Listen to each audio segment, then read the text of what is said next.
Hello everyone, welcome to the YouTube channel. यहाँ हम राज्यों के नीति निर्देशक तत्वों के बारे में बात करेंगे जो कि आर्टिकल 36 से 51 के बीच आते हैं और जो आर्टिकल 36 है वो बात करता है राज्य की परिभाषा। यहाँ पे डेफिनेशन ऑफ स्टेट को डिफाइन किया जाता है और आर्टिकल 37 में राज्यों के नीति निर्देशक सिद्धांतों को देश के किसी भी न्यायालय द्वारा लागू नहीं किया जा सकता है।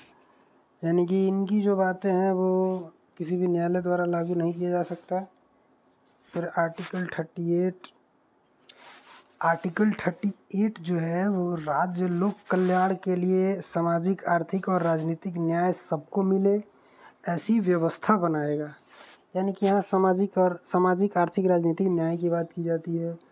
आर्टिकल 39 के कई सारे अलग अलग छोटे छोटे सब क्लॉजेज हैं जिसमें आर्थिक न्याय प्राप्त करने के सिद्धांत का उल्लेख है, ठीक है ना। जिसमें 39 का जो कहता है वो पुरुष और स्त्री सभी को जीविका प्राप्त करने के पर्याप्त साधन हो।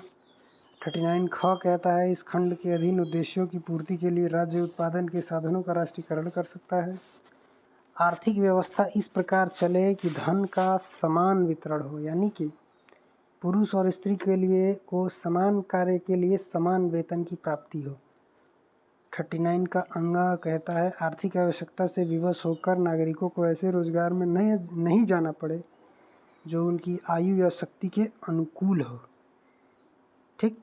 फिर 39 का च कहता है बालकों को स्वतंत्र और गरिमामय वातावरण में स्वस्थ विकास के अवसर और सुविधाएं दी जाएं। आर्टिकल 40 में ग्राम पंचायतों के गठन की बात करी गई है। आर्टिकल 41 में काम, शिक्षा और लोक सहायता पाने के अधिकार की बात की गई है। आर्टिकल 42 में काम ऐसा हो जो कि न्याय संगत हो, मानवोचित हो और मैटरनिटी रिलीफ की बात की गई है आर्टिकल 42 में। आर्टिकल 43 में कुटीर उद्योग को प्रोत्साहन की बात की गई है। आर्टिकल 44 में यूसीसी यानी समान नागरिक संहिता की बात की गई है। आर्टिकल 45 में 14 वर्ष से कम उम्र के बच्चों के लिए राज्य जो है वो मुफ्त शिक्षा का प्रबंध करे, ठीक। आर्टिकल 46 में जो बात कही गई है वो अनुसूचित जाति, अनुसूचित जनजाति और अन्य दुर्बल वर्गों के शिक्षा और अर्थ संबंधी हितों की अभिवृद्धि, ठीक। यानी कि जो रिजर्वेशन वगैरह लागू करना होता है वो इसी आर्टिकल के तहत होता है। ये नीति निर्देशक तत्व है। इनका मतलब है कि राज्य इनको अपने राज्य की बेहतरी के लिए लागू कर सकता है, जो भी राज्य सरकार है। ये फंडामेंटल राइट्स की तरह नहीं है कि आप आर्टिकल 47 है पोषाहार स्तर, जीवन स्तर को ऊंचा उठाने तथा लोक स्वास्थ्य का सुधार करने का राज्य का कर्तव्य होना चाहिए। आर्टिकल 48 में कृषि एवं पशुपालन का संगठन और 48 के क में पर्यावरण का संरक्षण तथा वन्य जीवों की रक्षा।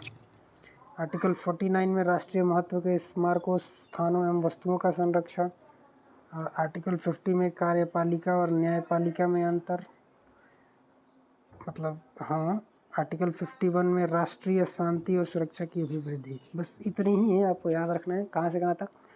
भाग 4 DPSP directive principles of state, राज्यों के नीति निर्देशक तत्व आर्टिकल 36 से 51 के बीच आते हैं। इनको आप बार बार देखोगे तो ये आपके दिमाग में पूरी तरह से बैठ जाएंगे और इन्हें अपने दिमाग में बैठा लेना है क्योंकि ये हर जनरल कंपटीशन के लिए बहुत इंपॉर्टेंट है, ठीक है। You have to remember it, there is no other option.